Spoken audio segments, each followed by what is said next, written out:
Alors les crypto-monnaies représentent sans doute le marché le plus fou qu'on ait jamais vu. On peut tout perdre comme on peut énormément gagner. Et quelques rares chanceux ont réussi à accumuler des fortunes en un temps record. C'est un marché qui a complètement basculé en 2024, notamment grâce à un véritable tsunami d'adoption institutionnelle.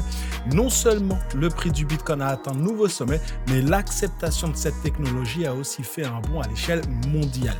Mais c'est jamais aussi simple, mais malgré les gains potentiellement énormes qu'on peut réaliser en investissant dans les crypto-monnaies, le manque d'expérience, le manque de connaissances et l'absence de stratégie, sans oublier la difficulté à gérer le risque et les émotions, amènent malheureusement beaucoup d'investisseurs à tout perdre ou presque. Et donc dans la vidéo d'aujourd'hui, je vais te présenter les bases pour créer ta propre stratégie d'investissement. Je vais tout te résumer. Je résumerai tous les points que je suis personnellement depuis des années et qui, comme on l'a vu il y a un an, m'ont permis de gagner, j'ai envie de dire, beaucoup d'argent. Cette vidéo est un gros résumé de la formation complète que je vous ai proposée cette année. Vous avez été plus de 11 000 à regarder cette formation. Moi, ça me fait vraiment plaisir. Cette formation, tu l'as à l'écran. Si tu veux accéder à cette formation, tu as un lien en description. Comme je t'ai dit, une formation complète, une formation qui dure presque 6 heures. Je te parle d'absolument tout. Je te parle de stratégie d'entrée, de stratégie de sortie. Je te parle de trading. Je te parle de crypto-monnaie, je te parle de tout un tas de choses.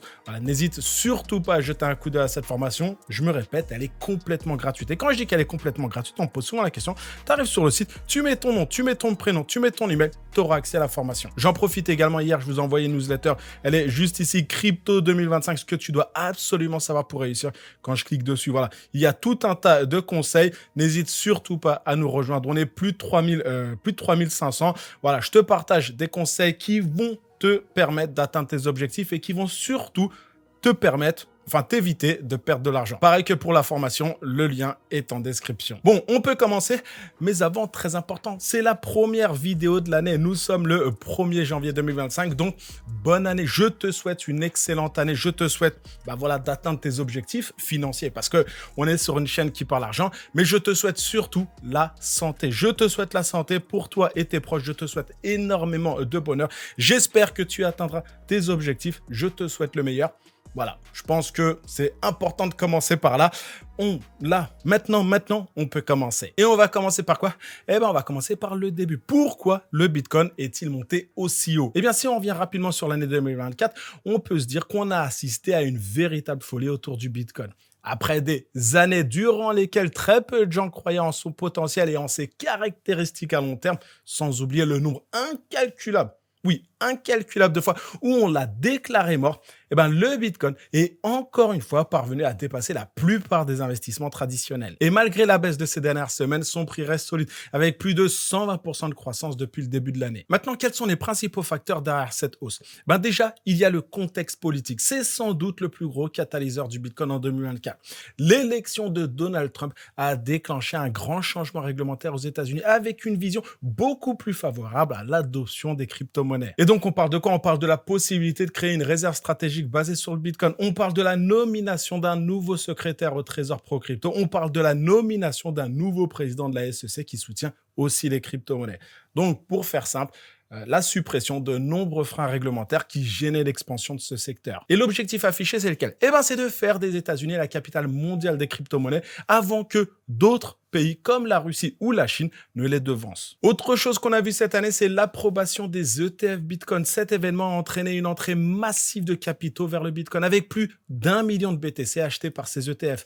Pour la première fois de son histoire, le Bitcoin a même battu son record historique avant le halving. Les institutions attendaient visiblement ce feu vert pour investir de manière réglementée, soutenue par les plus grands fonds d'investissement, BlackRock, Fidelity, Von Eck, Bitwise, etc., etc. Et en plus de faire grimper le prix, ces fonds d'investissement parient très fort sur le Bitcoin. Ils communiquent positivement dans les médias, lancent des campagnes publicitaires d'envergure, ce qui attire derrière tout un tas d'investisseurs plus traditionnels. Autre chose, on peut parler de la demande institutionnelle. Grâce à ce changement réglementaire, à l'évolution de la perception du Bitcoin et au déclin de la monnaie fiduciaire, on parlera de fiat, eh ben, il y a tout un tas d'entreprises partout dans le monde qui suivent l'exemple de MicroStrategy en adoptant le Bitcoin comme réserve stratégique ou en s'exposant progressivement à cet actif. Autre événement, il y a le halving. Cet événement qui réduit de moitié les récompenses de minage, eh ben, cet événement a toujours marqué le début de phase haussière pour le Bitcoin. Et cette fois, la demande monte en flèche alors que l'offre sur les plateformes d'échange, les plateformes crypto, se fait de plus en plus rare, atteignant de nouveaux planchers. Autre facteur, on peut parler de la consolidation du Bitcoin comme actif solide. De plus en plus d'investisseurs voient le Bitcoin comme un refuge pour se protéger contre la dépréciation du dollar, un peu comme un nouvel or digital. Et donc, ça attire encore plus de capitaux, surtout de la part d'investisseurs traditionnels qui découvrent peu à peu les avantages uniques du Bitcoin en tant que réserve de valeur. Et donc, en résumé, pour faire simple, cette combinaison de facteurs, contexte politique, approbation des ETF, demande institutionnelle, halving et reconnaissance du Bitcoin comme valeur refuge, a fait monter son prix de manière spectaculaire en 2024. Maintenant, je vais vous parler de l'important. Je vais enlever ma casquette parce que je vous cache pas qu'il fait super chaud ici. Je vais vous parler de l'importance d'avoir une stratégie d'investissement. Alors donc, imagine que tu partes en bateau sans boussole ni carte. Peut-être que tu arriveras quelque part, mais il y a de grandes chances que ce ne soit pas ta destination parce que le risque de te perdre est énorme. Et bien pour l'investissement, c'est pareil. Sans stratégie claire, tes chances de réussite sont beaucoup plus faibles. En revanche, une bonne stratégie te servira de feuille de route pour mieux gérer tes émotions et éviter de prendre des décisions dictées par la peur ou la cupidité qui peuvent te faire perdre beaucoup d'argent. Et donc, le premier point à considérer, c'est la gestion du risque. Tu dois savoir combien d'argent tu es prêt à investir en gardant à l'esprit que si tu le perdais entièrement, eh ben ça ne devrait jamais mettre en danger tes finances personnelles ni ton niveau de vie. Et comme je le répète souvent, n'investis que l'argent que tu peux te permettre de perdre, même si je ne veux pas perdre d'argent. Les marchés étant très volatiles, une chute de 30, 40, 50% peut arriver du jour au lendemain. Et si tu as besoin de cet argent à court ou moyen terme, tu risques de tout vendre au mauvais moment avant que le marché n'ait le temps de rebondir. Et en définissant ton niveau de risque à l'avance, tu peux mieux choisir les actifs dans lesquels investir. Par exemple, si tu ne supportes pas la volatilité, vaut mieux te concentrer sur le Bitcoin et peut-être quelques altcoins à grande capitalisation, Solana ou Ethereum. À l'inverse, si tu aimes le risque et que tu es prêt à gambler, tu peux t'aventurer sur les crypto-monnaies beaucoup plus spéculatives. Un autre élément essentiel pour bâtir ta stratégie, c'est de fixer des objectifs dans le temps. Cherches-tu à multiplier rapidement ton investissement ou souhaites-tu plutôt construire une richesse sur le long terme? Eh ben, le type d'actifs et les décisions que tu prendras varieront énormément en fonction de ton horizon d'investissement. Autre point important, eh ben, ta stratégie doit être équilibrée et diversifiée avec une partie d'actifs considérée comme plus stable sur le long terme et une autre partie éventuellement plus risquée pour viser des gains rapides. Mais très important, ne tombe pas dans l'excès inverse. Avoir trop de crypto-monnaies différentes peut être contre-productif. Il est souvent plus simple de suivre l'actualité, les communautés et les mouvements de prix de quelques actifs choisis que de gérer un portefeuille de 50, 60, 70 crypto-monnaies. Et sur ce point-là, crois-moi, je parle d'expérience. En 2021, j'avais plus de 100 crypto-monnaies dans mon portefeuille et malheureusement, j'ai pas pu toutes les gérer correctement. Et malheureusement, j'ai fini par perdre de l'argent faute de temps pour bien suivre chaque projet. Puis, il y a tout un tas de personnes qui apprennent à acheter au bon moment. Acheter, c'est très facile, mais savoir vendre, c'est beaucoup plus difficile. Et sur ce point-là, ce que je peux te conseiller, c'est de devenir pas trop gourmand et de prendre la décision de revendre à l'avance selon des paliers fixés. Par exemple, commence par récupérer ton investissement initial pour te mettre en sécurité. Ensuite, continue de prendre quelques bénéfices progressivement quand le prix monte. Un peu comme tu le ferais en DCA. Là, par exemple, tu ferais un DCA à la vente. Autre chose d'important, dis-toi qu'à long terme, certains actifs ont plus de garanties que d'autres. Le Bitcoin, par exemple, même si tu l'avais acheté au plus haut en 2021, aujourd'hui, tu serais largement en bénéfice. En revanche, d'autres crypto-monnaies, d'autres tokens inflationnistes ou encore des projets dont l'offre en circulation va beaucoup augmenter peuvent voir leur prise diluer au fil du temps si l'adoption n'est pas au rendez-vous. Donc, mets-toi ce petit point dans un coin de ta tête quand tu choisiras de faire entrer telle ou telle crypto-monnaie dans ton portefeuille. Puis, il est important de comprendre qu'on ne gagne pas sur tous les coups. L'erreur fait partie de l'apprentissage. Si tu peux pas admettre tes échecs et que tu cherches toujours des coupables, un ami, mon frère, un influenceur, eh ben, tu n'apprendras jamais et tu continueras probablement à perdre de l'argent. Et en ayant une stratégie bien claire, tu assumes mieux tes pertes éventuelles sans te laisser submerger par tes émotions. Je vais poursuivre sur les effets de levier. Attention aux effets de levier. Le trading à effet de levier est une arme à double tranchant, surtout dans un marché aussi volatile volatile que celui des crypto-monnaies. Alors, si possible, évite de trop t'exposer au levier parce que tu risques de voir ton investissement partir en fumée en un clin d'œil. Et enfin, utilise les outils disponibles pour limiter ton exposition à la volatilité. Les stablecoins, par exemple, peuvent servir de refuge lors d'une chute du marché et te permettre de racheter à un meilleur prix ensuite. Ajouté à cela, utilise des wallets en autogarde, style Ledger, des wallets où tu détiens vraiment tes clés privées. Utilise des wallets pour ne pas dépendre d'une plateforme centrale qui pourrait faire faillite ou geler tes crypto-monnaies du jour au lendemain, comme ce fut le cas avec FTX. En résumé, pour faire simple, avoir une stratégie précise, bien réfléchir à ton niveau de risque, à tes objectifs dans le temps et à savoir diversifier sans t'éparpiller sont des bases essentielles. Apprendre à vendre, accepter ses erreurs et garder la tête froide te permettront d'évoluer sereinement dans l'univers passionnant des crypto-monnaies. Mais univers passionnant, mais parfois déstabilisant. Donc, dès aujourd'hui, travaille sur ta stratégie. Maintenant, on va répondre à une question. Dans quelle phase de marché sommes-nous en ce moment? Parce que lorsqu'on investit, et plus particulièrement dans les crypto-monnaies, il est essentiel de déterminer dans quelle phase se trouve le marché. Et de cette façon, on peut mieux adapter ses mouvements et ses décisions et tenter de prendre de l'avance sur les changements à venir. Parce qu'à long terme, cela fait toute la différence pour maximiser ses gains et limiter ses pertes. Malheureusement, beaucoup d'investisseurs se laissent piéger par le FOMO et ne prennent jamais de bénéfices ou bien par peur, n'achètent pas quand le marché touche ses points bas. Et comme tu le sais peut-être, surtout si tu es abonné à la chaîne, les crypto-monnaies suivent généralement des cycles qui se découpent en plusieurs phases. Accumulation, expansion, diversification et spéculation. Parlons de la première phase, la phase d'accumulation. Là, c'est quand le marché est encore sous le choc d'une forte correction et que la peur domine. La phase d'expansion, là, la reprise commence doucement mais sûrement. Puis il y a la phase de diversification, une hausse plus prononcée commence, entraînant une rotation de capital vers les altcoins. Et enfin, il y a la phase de spéculation, la phase la plus folle où tout explose et où le FOMO est général. Je t'ai déjà parlé de ces phases à plusieurs reprises sur la chaîne, donc je ne vais pas trop m'attarder dessus. Et de toute façon, je développe davantage dans la formation. Par contre, il y a un événement qu'il faut bien comprendre et qui est très attendu. C'est la alt season. Et en résumé, c'est quoi? En résumé, c'est le moment où les altcoins gagnent du terrain face au Bitcoin, où sa dominance diminue et où la majorité des crypto-monnaies de ton portefeuille enregistrent des hausses importantes. Et aujourd'hui, il y a tout un tas de personnes qui l'attendent avec impatience. Mais dans ce cycle, l'impression qu'elle semble se faire désirer. En fait, ce qu'on peut constater, c'est que ce cycle est un peu différent de tout ce qu'on a vu jusqu'à présent. L'influence des ETF sur le marché a tout chamboulé, accélérant la hausse du Bitcoin et laissant de nombreuses crypto-monnaies à la traîne. Et même si certaines, comme Cardano, XRP ou Solana, ont légèrement repris de la vigueur, il y a tout un tas de personnes qui se demandent si on ne vient pas de vivre une mini alt season et si désormais ça va redescendre. Alors pour être honnête, je doute que ce qu'on a vu récemment soit la fin de la alt season et ce pour plusieurs raisons. Déjà, il y a l'historique. Bien que ce cycle soit très différent, par le passé, les marchés haussiers ont souvent duré jusqu'à 12 mois ou plus après le dernier sommet du Bitcoin, ce qui nous laissera encore plusieurs mois devant nous. Puis il y a les différentes étapes. On n'a pour l'instant observé qu'une forte hausse du Bitcoin, alors qu'Ethereum n'a même pas encore brillé. D'ailleurs, on remarque souvent qu'Ethereum a tendance à mieux performer les 3 premiers mois de l'année qui suit le halving, donc faudra être attentif début 2025. Puis il y a les altcoins.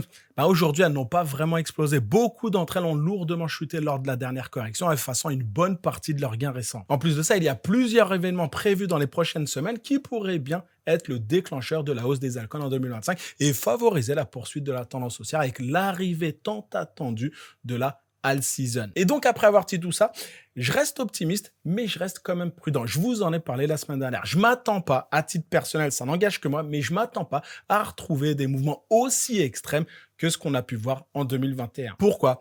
Je t'invite à regarder la vidéo de la semaine dernière. Je te la mettrai à la fin du sujet d'aujourd'hui. Tu comprendras mieux ma position. Mais je reste quand même optimiste. Regarde cette vidéo, ce sera plus clair.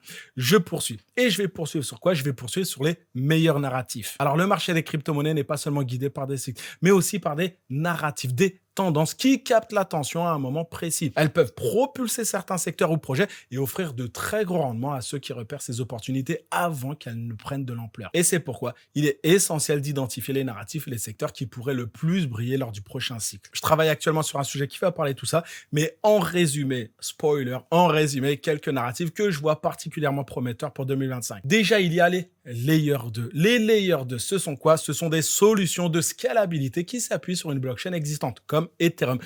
Elle s'appuie sur des blockchains existantes pour améliorer sa vitesse, ses coûts et son efficacité. Et on voit actuellement beaucoup de projets intéressants comme Base, Arbitrum, Linea, etc., etc. Puis il y a les nouvelles blockchains que je trouve très intéressantes. Je ne parle pas ici des blockchains déjà bien connues comme Solana. Je parle de nouvelles blockchains, de celles qui commencent à attirer l'attention du marché en proposant des innovations capables de rivaliser avec les plus grandes. Et c'est d'ailleurs pour cette raison qu'il y a quelques moments, je vous avais parlé de Sui et je vous avais parlé de Hashbar. Sui, je vous en ai parlé il y a plus d'un an. Exemple, une blockchain particulièrement intéressante. Je vous en ai parlé il y a plusieurs semaines sur l'Alpha Crypto. L'Alpha Crypto, c'est une newsletter qui arrive 1 à 2 fois par semaine, des pépites, juste ici, pépites crypto avant qu'elle n'explose. Et il y a plusieurs semaines, je vous ai parlé je vous ai dit, un nouveau leader dans la crypto, tout ce que vous devez savoir. Et je vous parle, et je précise bien que c'est un article non sponsorisé très important et je vous parle de Supra. Pourquoi Supra? Je vous donne un maximum d'informations. Je vous dis pourquoi je trouve que Supra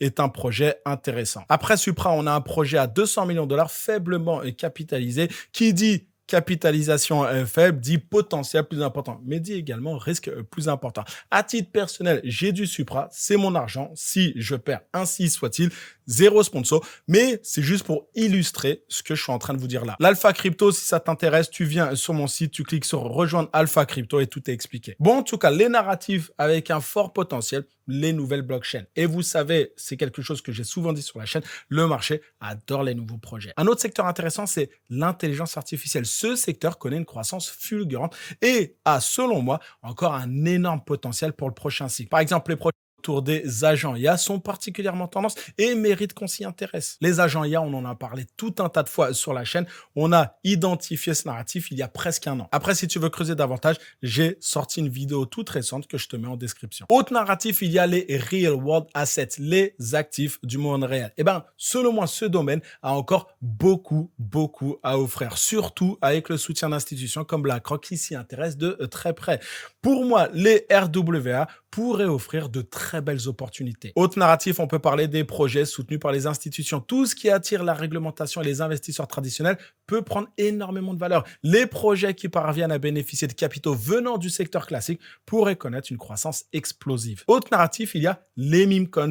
Les meme coins, ce secteur ne cesse de grossir parce qu'il attire les investisseurs ou plutôt les spéculateurs qui cherchent à faire rapidement fructifier leur argent. On a vu les meme coins grimper de façon spectaculaire en 2024 et je suis convaincu que 2025, on verra la même chose. Mais très important, il faut être conscient des risques. Les meme coins peuvent certes rapporter gros, mais reposent souvent sur très peu de fondamentaux. À titre personnel, je fais du DCA sur 3 meme coins. J'ai souvent réfléchi à en faire une vidéo, mais je pense que c'est un petit peu dangereux. J'ai pas envie de vous envoyer au casse-pique. Moi, à titre personnel, je suis prêt à perdre cet argent. Mais si vous voulez vraiment que je vous fasse une vidéo meme coin et que je vous dise sur quelle crypto-monnaie, enfin sur quel meme coin je fais ce DCA, vous n'hésitez surtout pas à me le faire savoir en commentaire. Mais je ne serai pas responsable de ce qui se passera derrière, de vos gains comme de vos pertes. Je poursuis. Maintenant, parlons des meilleurs outils pour ton analyse. La technologie peut vraiment devenir ton meilleur allié dans l'univers crypto-monnaie. Tout comme il est important d'avoir une stratégie claire, il est essentiel de disposer des bons outils pour faire des analyses et te préparer au mieux avant d'investir. Déjà, en outil incontournable, il y a le CoinMarketCap, le CoinGecko, 2 sites que je consulte tous les jours. Ils regroupent des informations complètes sur les différents projets, sites, contrats officiels, métriques, tokenomics, réseaux sociaux, etc. Propose aussi des classements de secteurs en vogue comme les meme coins et des indicateurs pour repérer une éventuelle alt season. Puis pour que je consulte les deux, parfois on trouve un projet sur l'un et pas sur l'autre, donc j'ai envie de les voir comme complémentaires. Autre outil, il y a TradingView. TradingView, parfait pour étudier les graphiques et utiliser des centaines d'outils d'analyse technique, les tendances, les indicateurs, etc. Dans la formation gratuite que je te propose, j'ai une formation dédiée TradingView. On peut aussi parler d'outils d'analyse fondamentale et d'outils d'analyse on-chain. Et on peut commencer par Glassnode. Glassnode permet de suivre les mouvements de marché, ceux des baleines, des gros poissons ou encore de nombreux graphiques pour voir les changements de tendance. Puis il y a DeFi Lama, spécialisé dans les protocoles DeFi, ses métriques, ses statistiques. Tout ça, c'est très utile pour mesurer l'activité et la santé de différents écosystèmes. Il y a également CryptoQuant. CryptoQuant est plutôt axé on-chain et analyse fondamentale. Il y a CoinGlass et Farsight Investor. Farsight Investor, je vous l'ai souvent montré, très utile pour suivre le comportement et les métriques des ETF et aussi voir les mouvements des grandes institutions. 2 autres sites, il y a Lunar Crush et Sentiment, plus axées sur l'analyse sociale. Elles évaluent l'impact marketing des projets, leur popularité sur les réseaux et l'humeur globale. Puis il y a alternative.me. Sur ce site, vous avez le Fear and Greed Index. Et le Fear and Greed Index, cet indicateur, il vous permet d'évaluer le sentiment du marché. Puis, autre outil qu'on utilise de plus en plus, il y a tous les outils d'intelligence artificielle. Les plateformes IA peuvent aussi faire gagner beaucoup de temps, notamment pour rechercher, pour synthétiser rapidement de grandes quantités d'informations. Par exemple, ChatGPT, j'utilise ChatGPT tous les jours. Et c'est très utile si tu veux creuser un sujet précis et obtenir un résumé détaillé de toutes les données pertinentes. Puis il y a les réseaux sociaux, Twitter, Telegram, Discord, qui sont incontournables dans l'écosystème crypto. Ils vous permettent d'être au courant de tout ce qui se passe dans le marché. Par exemple, à titre personnel, le groupe Charlie Sedin, je communique essentiellement sur Telegram. En résumé, avoir les bons outils techniques, fondamentaux, on-chain ou même issus de l'intelligence artificielle peut vraiment faire la différence pour repérer plus vite les opportunités et prendre des décisions d'investissement plus solides. Puis il y a le sujet de savoir vendre. Comme je l'ai déjà dit, vendre est sans doute l'un des moments les plus difficiles et les plus importants quand on investit. Et c'est pourtant ce qui va te permettre de convertir tes gains en argent réel et de conserver des liquidités avant qu'un retournement de marché ne se produise. Et pour cela, il est essentiel de fixer à l'avance des indicateurs ou signaux qui te feront penser que le marché est peut-être sur le point d'atteindre un sommet. Par exemple, le FOMO. Quand tout le monde se met soudainement à parler de crypto-monnaie alors que personne ne s'y intéressait quelques mois plus tôt, ou lorsque ton téléphone est submergé de messages de proches qui veulent investir dans ce Bitcoin qui grimpe sans arrêt, cet indicateur peut te dire que peut-être il y a quelque chose à faire, peut-être qu'il va falloir vendre. Ces alertes doivent guider ta stratégie de vente. Par exemple, tu peux décider si 3 de mes indicateurs se déclenchent, je vends 20, 30, 40% de mon portefeuille. Tu combines ça avec un plan de logique où tu prends des bénéfices réalistes en fonction de ton prix d'achat moyen sans te laisser emporter par la cupidité si un projet flambe. On a tous vécu ce scénario où on espérait toujours plus et au final, le prix s'est effondré sans qu'on ait encaissé le moindre bénéfice. Et pour faire simple, dans mon expérience, je regrette beaucoup plus les projets que j'ai pas vendus alors qu'ils étaient en hausse que ceux que j'ai vendus un peu trop tôt. Dans le premier cas, je suis passé à côté d'un beau gain et dans le second, j'ai juste sécurisé moins de bénéfices. Et ça, je peux gérer. Et donc, c'est pourquoi je te conseille dès aujourd'hui de travailler sur ta stratégie de vente. Parce que je te dis, vendre pendant un bull run n'a rien d'évident car tout monte et on a peur de rater des gains supplémentaires.